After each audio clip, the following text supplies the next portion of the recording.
We ready to get a little weird up in here? Then there is no time to waste. I am so honored to bring out the cast of the Addams Family and the Addams Family values. First up, Lurch, Carel Struycken.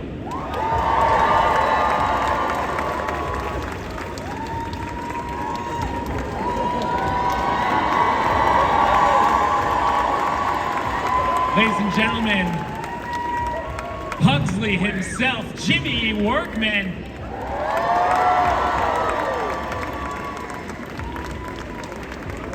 I think it's safe to say everybody's favorite day of the week, Wednesday, Christina Ricci.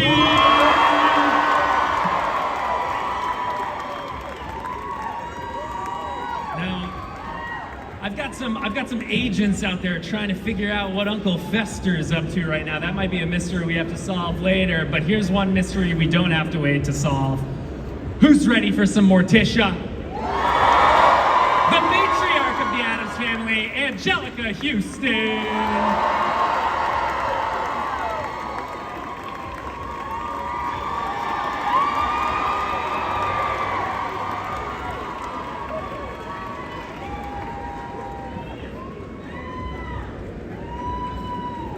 Thank you all for joining us here today. What a reunion indeed. I want to take things back to when you were first making this movie, because getting everybody together really feels special, especially when the Addams Family is such an iconic family that we all look up to in our own ways. I want to know, what was the feel on set? Was there a family feel for you when you were making this movie?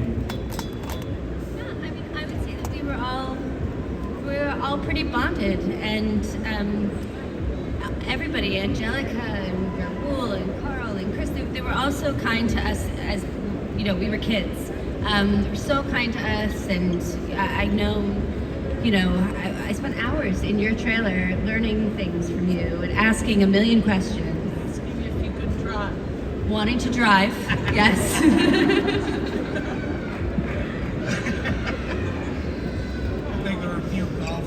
That actually got crashed in Paramount.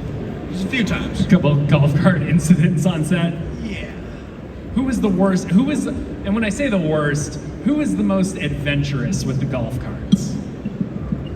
I would always instigate stealing them and then run away, and Jimmy would get in trouble. Yeah, she started it, I crashed them, and it kind of went downhill from there. Well, you know what? Before we get much further, we do have an empty chair here, and that does feel even a little too odd for the Addams Family. So I do want to maybe. Do we have one more member of the Addams Family we could bring up?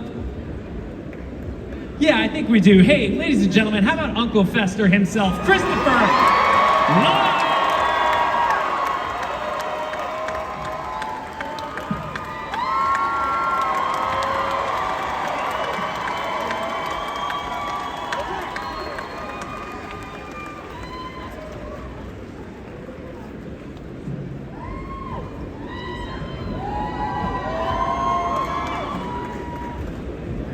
So, Chris, were you up to some Uncle Fester stuff?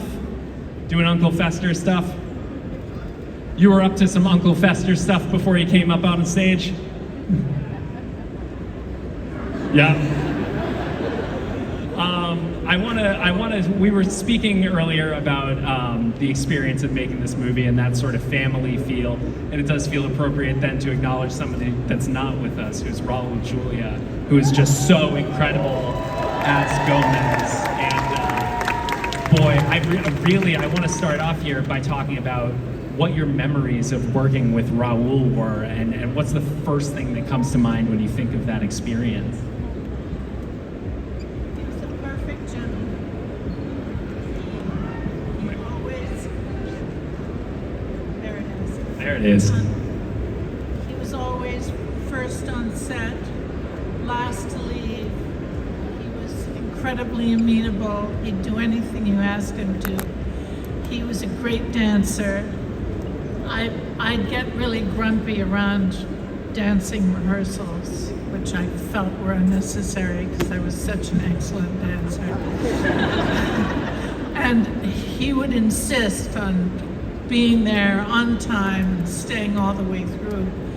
He was a consummate professional, really great, really fun, and he'd always sing between scenes, between takes. He always would sing full opera, so he kept us entertained. Christopher, how about you? Do you have any strong memories of Raoul?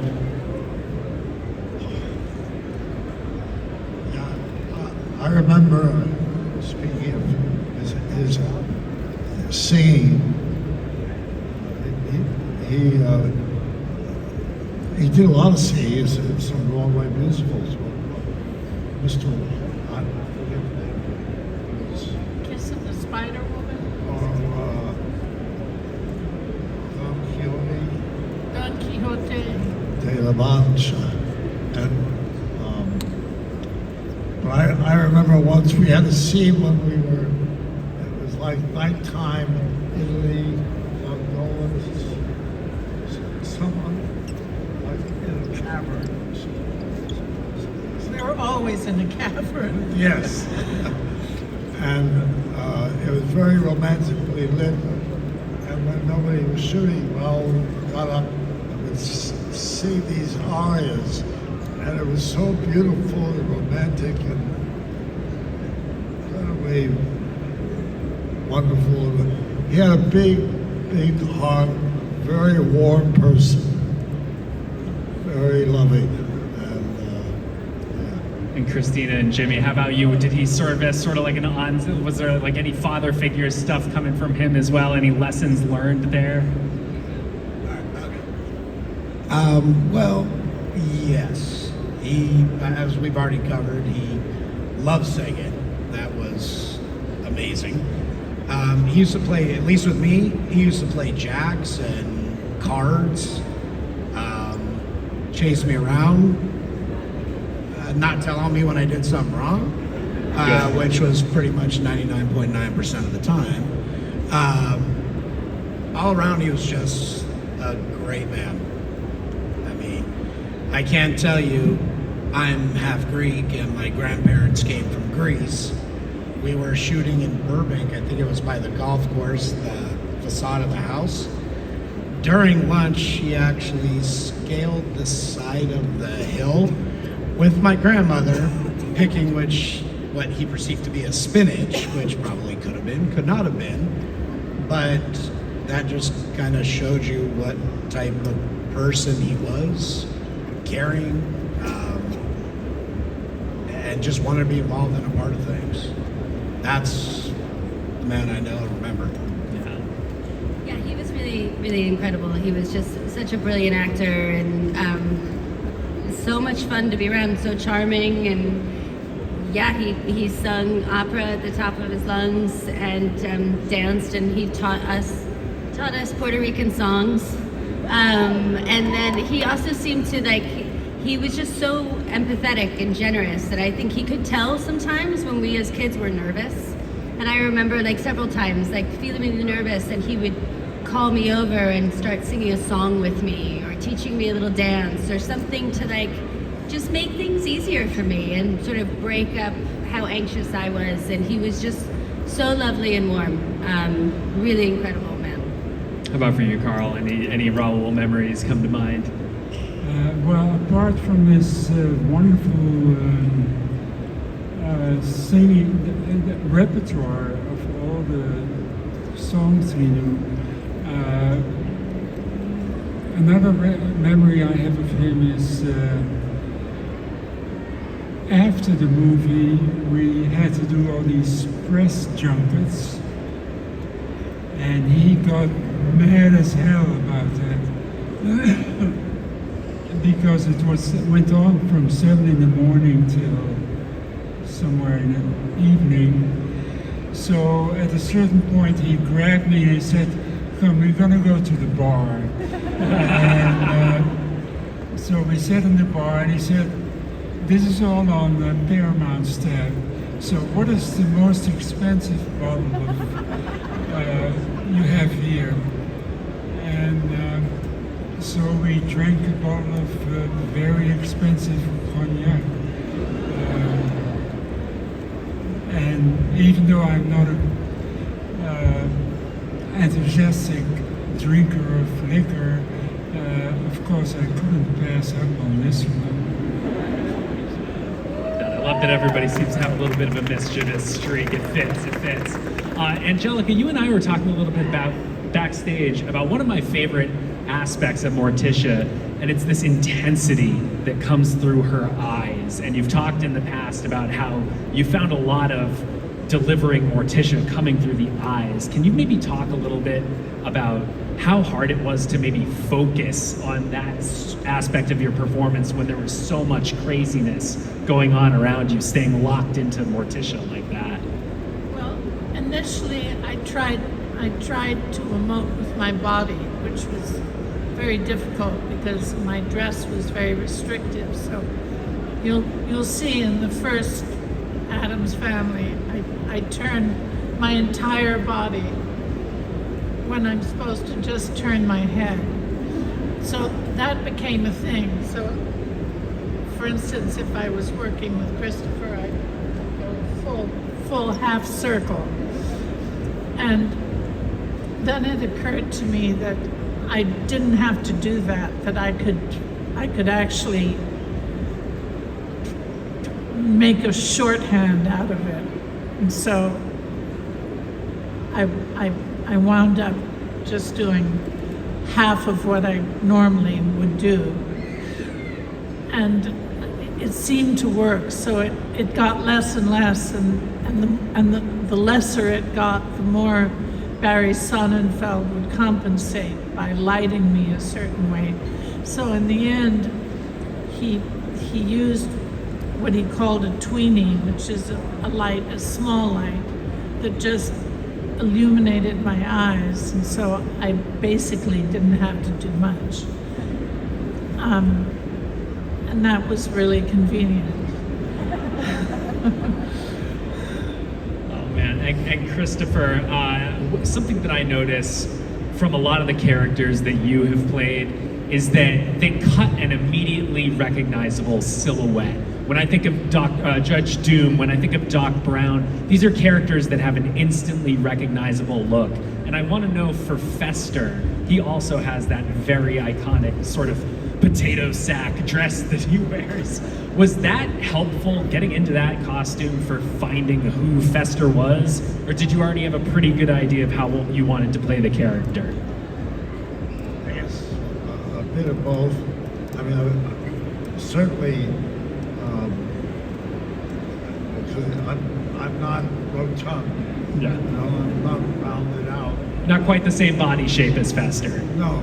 So I knew I had some kind of padding, heavy, thick clothes.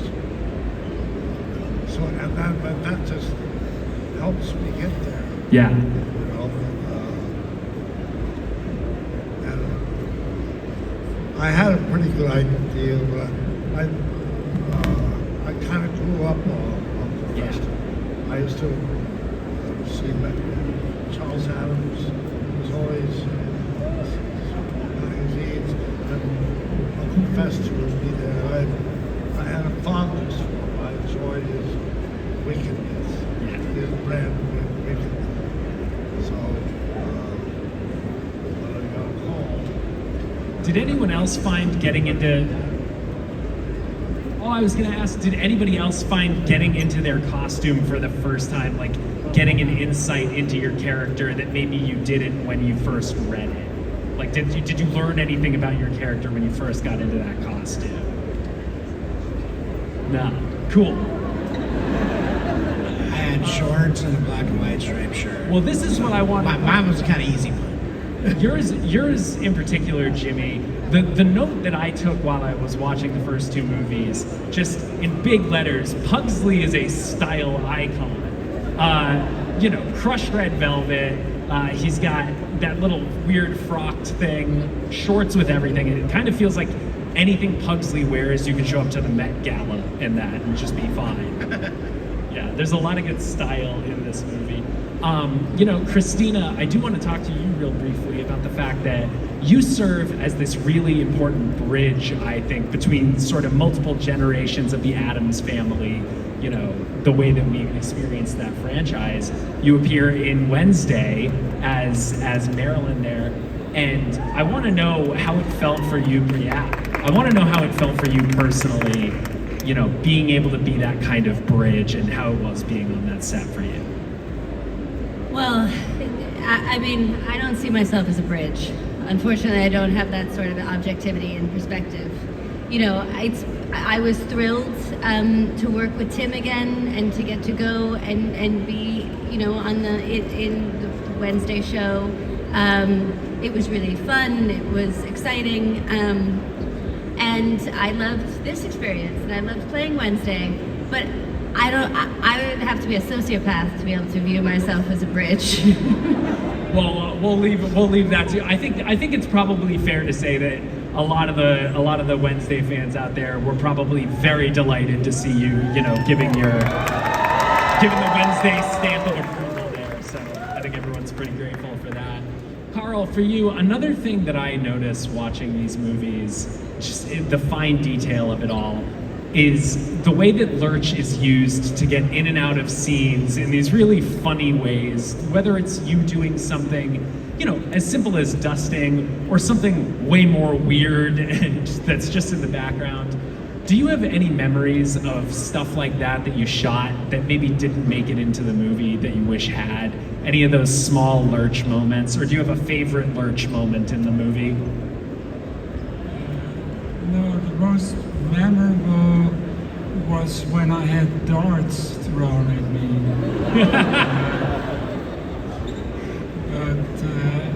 Yeah. The darts.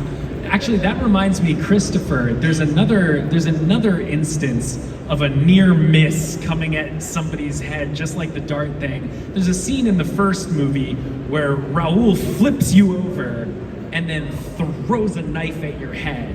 And usually what I would have thought was, they reversed the footage, but it doesn't actually look like it does. Do you remember how Barry shot that scene of that knife coming so close to your head? I don't exactly. In fact, I haven't thought about seeing it until just now. It's so close to your eyeball, it is very uncomfortable for me. I should Should remember a knife coming that close. Well, Anjelica, I want to ask you, something I heard you say recently is that you're a big fan of another big family from TV, the Schitt's Creek, the Rose family. You're a big Schitt's Creek fan.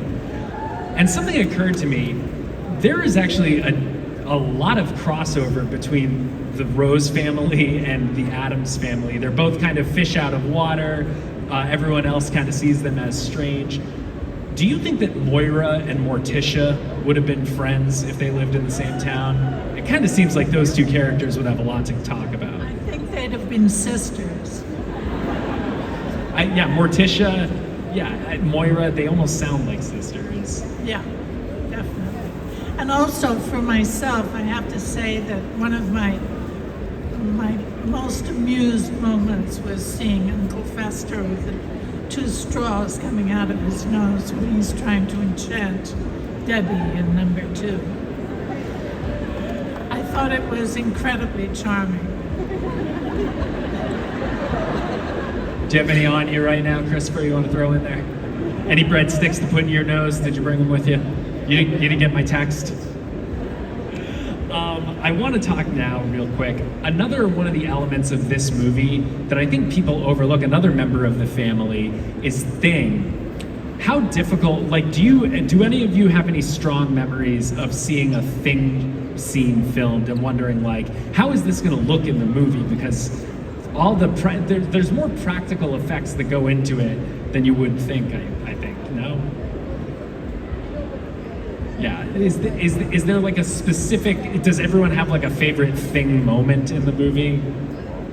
I was the opposite. I'd get really mad when Thing was working because he took forever. And I'd be stuck in my dress, in my trailer, counting the hours. And the thing would just go on working and working and working. And finally I'd call Barry and say, I have to talk to you. And he'd show up with Scott Rudin in my trailer with bad excuses as to why Thing wasn't working. And sometimes it took hours and got really mad. Another thing about the Addams Family that I really, really enjoy is its relationship. I'm gonna throw the word out there. Its relationship to the word normal, and what the Addams Family has to say about the idea of what being normal is. And for each of you, maybe, what does that conjure for you? Like, what does the Addams Family represent to you in terms of that family unit? I mean, we always sort of said, or I feel like I've heard people say that a lot. Just that in a lot of ways, they are a perfect family because they accept each other for who they are, they accept themselves for who they are, and they're kind and loving and generous with each other, genuinely. So, you know.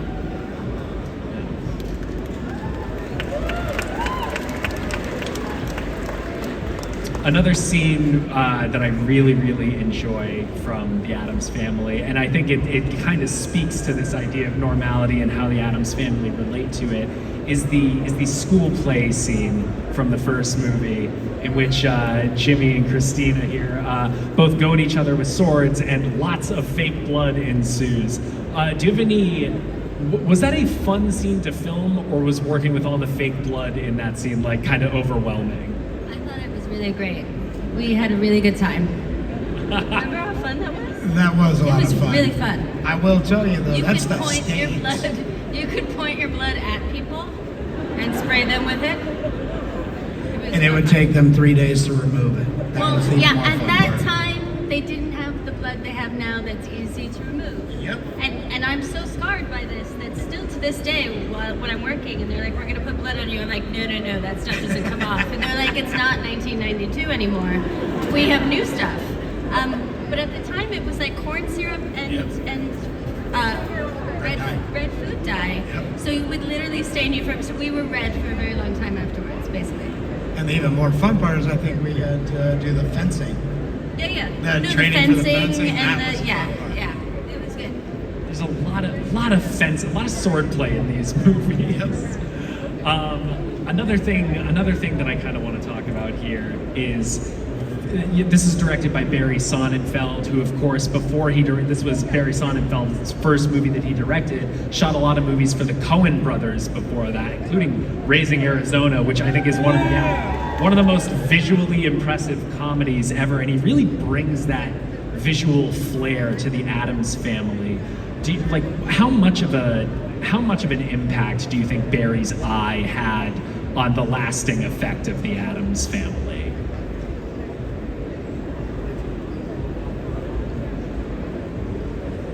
I think it had a huge effect. I mean, he shot it in such an iconic way. You know, like I'm not a photographer, so I don't have the vocabulary to discuss it. But you know, all the frames are really strong, impactful, sort of iconic images, and you know, even when you like, in the same way that Raising Arizona is very iconically shot. But yeah, I think his eye, and he was the director, his direction had a ton to do with how lasting this movie was for people, or these movies. Another question I have here is, because each member of the Addams Family is so distinct and iconic in their own rights, for each of you, I'd like to know if there's anything that you see out in the world that immediately conjures your character to mind for you. Like Anjelica, when you're out and about, is there anything that you see that instantly reminds you of Morticia? Well, just finding moments of amusement in places where they don't belong. So, basically inappropriate humor. And whenever I see a tight dress, my mind darts back to Morticia. It had a lot to do with discomfort under pressure, and also I think having a perfect relationship with my opposite, with my in this case my Romeo, Fester.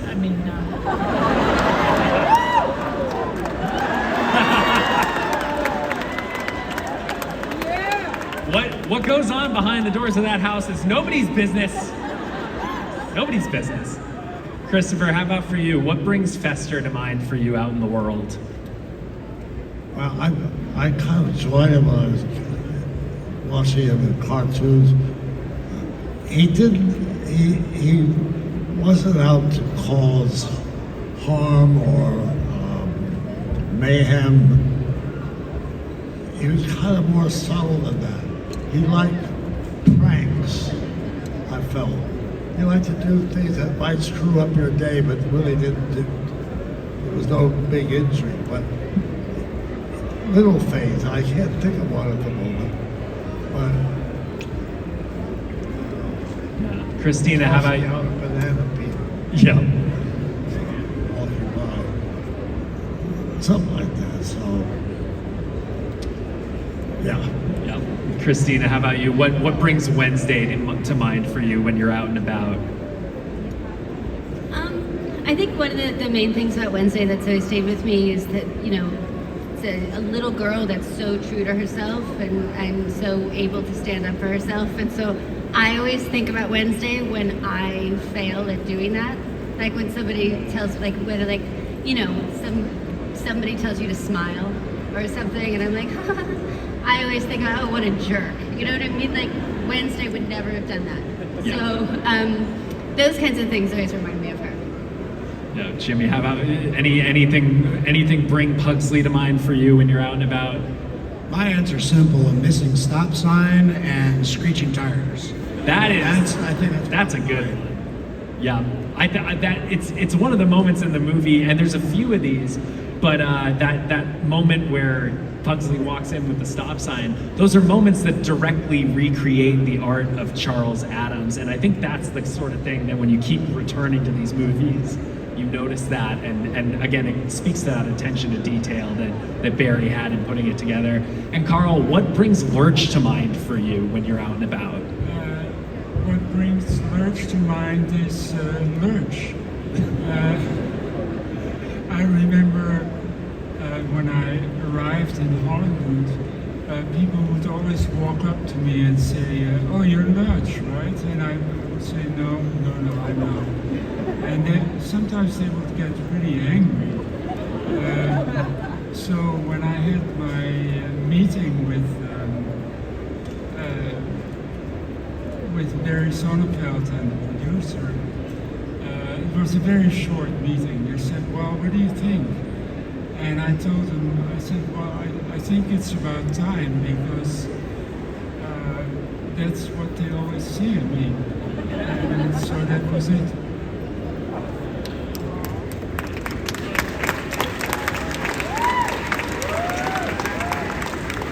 Christopher, for you, another thing that I really like about Fester across both Addams Family and Addams Family Values is that in the first movie, he is a con man. He is running a con on the Addams Family. But in the second movie, he is the one being conned. He is the one that thinks that he is in love and is being tricked. I want to know which of those sort of versions of Fester you preferred playing, the tricker or the tricky?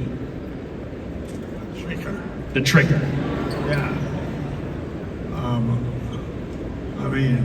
To have tricks played on you is not something you volunteer for. Somebody goes out of their way to make you look like a fool.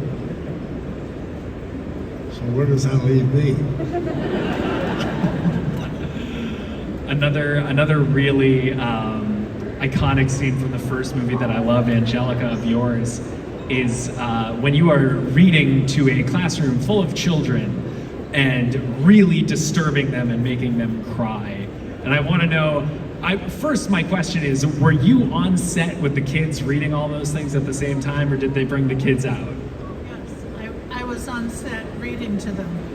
And one started to cry, and I thought, oh, here we go. And soon, the entire room, with about 20, 25 children, were screaming at the top of their voices. And I could barely continue. I'd forgotten that was still in the movie.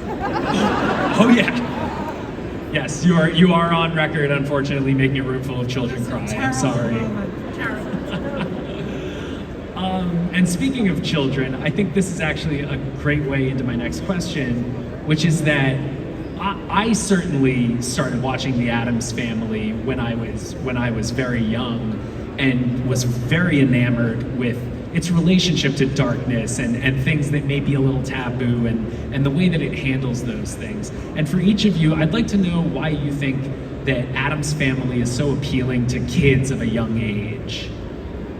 Maybe Anjelica, we'll start with you. Because we're doing all the wrong things and getting a lot of attention for it. A lot of good attention. That's a good point. And Christopher, I know you mentioned that you were a fan of the Addams Family from a young age, and especially Fester. And so, what was it about Fester as a kid that really connected with you? Like, why did you like Fester especially? He was a kind of a prankster. He had a certain kind of evilness about him, but it wasn't. It was more mischief, I thought. And that's kind of fun. And Christina, I know Wednesday is like a huge role model for a lot of kids. Like, do you think that they come to it looking for almost like permission to be different? Is that something that resonates with you? Yeah, I'm sure that's it for people in terms of, like, you know, if you're going to view her as a role model, I feel like that's the only sort of value she has as a role model, is sort of like being true to who you are, and it's okay to be different, and, you know, not pandering to other people and their expectations. But I do, like, to your point about kids loving the Addams Family, I remember showing my son the Addams Family when he was 6, and he just kept looking at me and saying, "Oh, Mom, you're so naughty." Like, he just was so thrilled that all these people were so naughty. Like, he couldn't believe it. So I think that has a lot to do with its appeal for children. Yeah. Jimmy, Carl, anything on that? On why kids like the Addams Family so much? Why kids in particular seem to get into the Addams Family at a young age? I think they all want a family like the Addams Family. Yeah. They want to be part of that. I think that's a very succinct way to put it. I think that it's the thing that you sort of forget about the Addams Family, is that they are incredibly, in their way, very loving and accepting of each other. And I think that even through all the macabre stuff that surrounds that, I think it's nice to sort of come back to that at the end of the day. I do everyone up here has been kind enough to open the floor up to some audience questions. So I wonder if we could maybe if we have some mics positioned down here. I know we have some fans who would like to ask some questions. Let's go. I see a bright blue Warner Brothers hat right here. You want to give us your name and your question, please? Cool. Hi, my name is Nico. Big thank you for you to be here. I wanted to know, your performance is so unique, it's so good, each character. So I wanted to know, like, any conversations that you have with the director at the beginning of the film to bring those characters alive. Thank you. Yeah, any like early conversations with Barry about how you wanted to approach the character? Anyone remember any of those? My first question to Barry, we had a meeting at the Beverly Hills Hotel. And I walked in and I sat down, and my first question to him was, why not share? Which he attempted to answer. I don't really remember what he said, but he convinced me. Christopher, do you remember kind of those early conversations with Barry about like how you wanted to approach Fester and anything that he wanted to do with Fester that you wanted to kind of talk to him about? I don't think so. No. Cool. Anybody else? Any of those early conversations with Barry jump to mind? No, I know that they were endlessly trying out little pieces of prosthetics and all kinds of. There was no end to it, and finally, Angelica's personal makeup person said, "Oh, he doesn't need all that stuff. Here, let me do it." And she did a few things with a brush, and there it was. It is such an iconic look. Do we have? Let's get another question here. How about green T-shirt right down in front? For Angelica, so for the witches, how uncomfortable or comfortable was the prosthetic? How comfortable or uncomfortable was the prosthetic in The Witches? That's a lot going on there. How many hours in the makeup chair for that? About 7 on a good day. No, about 5. And then there was a constant having to keep it alive. So, because there'd be long periods where you weren't working or waiting for it. And I'd be in my trailers falling apart. And so it would take a couple of hours of restoration between scenes. And it got very tiring. Not moving was a big factor because there was no way you could jump out of your trailer and go down the street or have a cup of coffee or anything like that. So it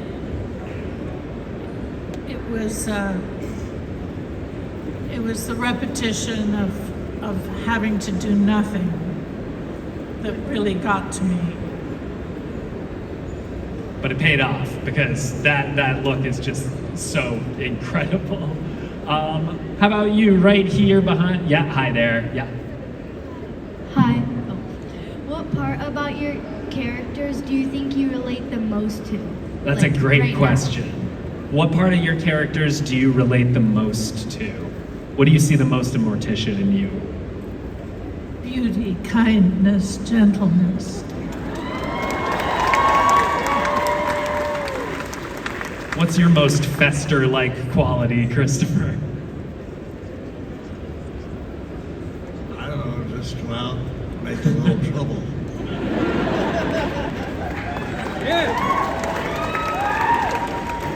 Christina? I would say I've never been much of a joiner. Like Wednesday is also not one. No, Jimmy? Oh, the same thing it's always been is trouble, which I'm still getting into daily. And Carl, how about you? I guess endurance to have to put up with the family and Lurch has the most patience of anybody in the Addams family. I think he's got the most patience. All right, let's go. How about glasses right here in the middle?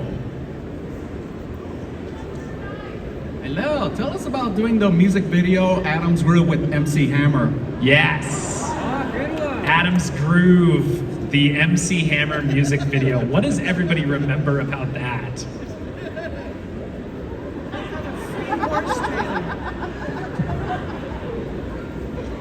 Christina, you all right? You having some MC Hammer memories? I still can't dance. That's all I'm gonna say. He was really nice. He was really nice to us. Didn't he buy us like little mini motorcycle things? Yeah, I think they were the motorized little 3-wheeler thing, Like right? little ATVs. Yeah. Yep. He was really nice. Yeah. Really nice. That song gets stuck in your head. Oh my gosh. We have another question here. Thank you for the question. How about right here in the middle? Sorry, yes, you, yeah, sorry. Black t-shirt, Elvira t-shirt.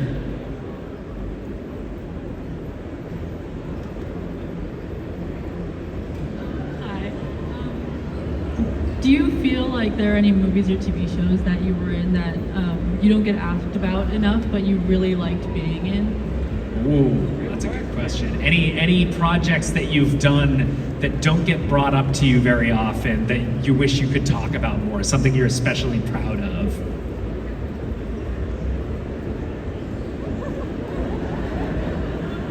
Buckaroo Banzai, baby. I love Buckaroo Banzai. Yeah. I mean, I think everybody here is pretty psyched about the Addams Family today. I know that. Let's get, thank you for the question though. How about the lady with the mustache right here? Oh wait, Waluigi specifically. It looks like Waluigi. Oh my gosh, you guys are all incredible, and gosh, so many movies that I love. I have 2 questions. One for Anjelica. I wanted to know, what type of dates do you think Gomez took you on as Morticia to woo you? And then for Christopher, I love you in Taxi, and it's such a great show. And I wanted to know what characters attract you when you're reading a script or when you hear about them. So those 2 questions. So we'll start with Anjelica. So that question was, what dates Morticia and Gomez went on, do you think? What kind of, like some light grave robbing maybe? Moonlit grave robbing? Probably a bit of grave robbing, but mostly flirtatious, unspoken, very private love affair. That's a good answer. And then Christopher, that question for you was, what do you look for in a script that really kind of catches your eye and makes you want to do it?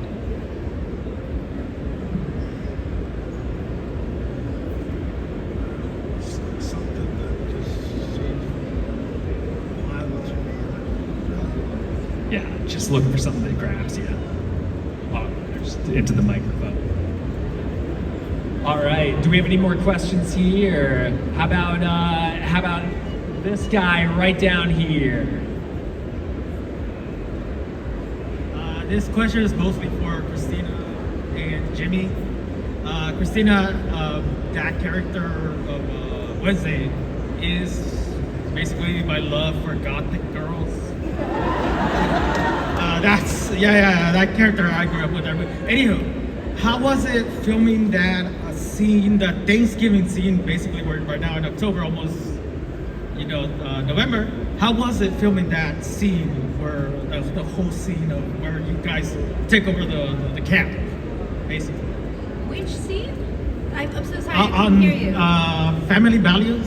Yeah, which scene? The camp scene? The fire Thanksgiving scene? camp scene. Okay, The that music. was really fun. There were a lot of special effects. There was fire. I got to light a match off of my shoe, which I'd always wanted to do. Yeah, it was great. It was really fun. I know we have can we get a mic down to this side? I know we have a couple questions coming from over here. How about the guy in the green hat right here? Yeah. My question is, what was your favorite scene from the movies? Mine was Gomez and Fester dancing the mamushka. Dancing the Mamushka. So favorite scene from either of the Addams Family movies? Do you have one, Anjelica? I loved giving birth. It was so easy and so pleasant. And basically it was like a hiccup. It was really delightful to do. And it signaled the start of the second Addams Family. I loved it. Do you have a favorite scene, Christopher?